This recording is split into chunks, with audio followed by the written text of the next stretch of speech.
Walioandikishwa 2020 ambao wamo katika daftari la kudumu la wapiga kura walikuwa 566,352.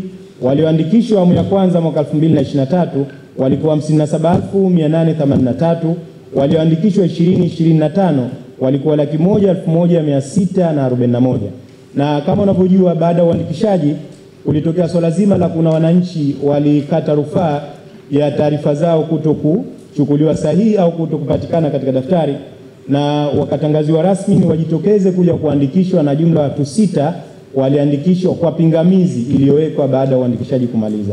Kwa hiyo jumla sasa tukapata kabla ya kuwafuta walikuwa 725,882.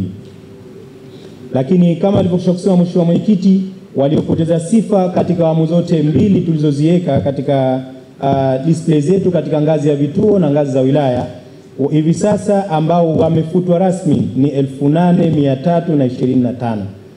Sasa jumla wapiga kura 2025 kama walivyokwisha kusema Mheshimiwa Mwenyekiti ni 717,557. Kati ya hao 53% ni wanawake na 47% ni wanaume, ambapo 378,334 ni wanawake, 339,223 ni wanaume. Ndugu wanasemina, wapiga kura kwa kuzingatia umri, kati ya hao wapiga kura wenye umri wa miaka 18 hadi 35 ni 326,304 sawa na 45%.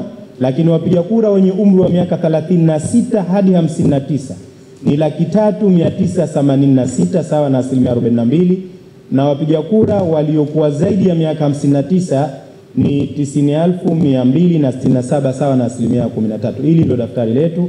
Kwa hiyo tunafahamu kwamba vyama vya siasa huu ndio mtaji wenu.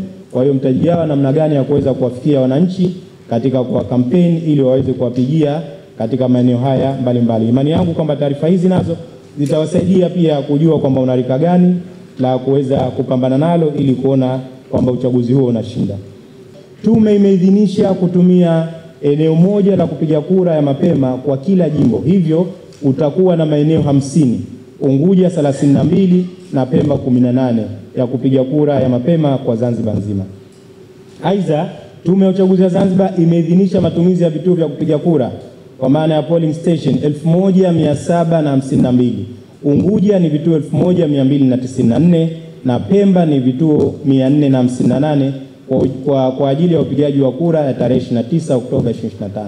Angalizo, maeneo 50 ya kupiga kura mapema yaliyotengwa ndani yake utakuwa na vituo 407 kwa shehia zote na ziada, kwa maana kwamba tunafahamu kuna shehia zote ziko 388, lakini vituo vya kupiga kura viko 407, ndio ambavyo nasema kwamba na ziada ya shehia. Kwa hiyo kwa mfano unapokwenda Ubago kana vituo zaidi ya kutokana na masafa yake kuna vituo zaidi ya shehia na vituo zaidi ya 100.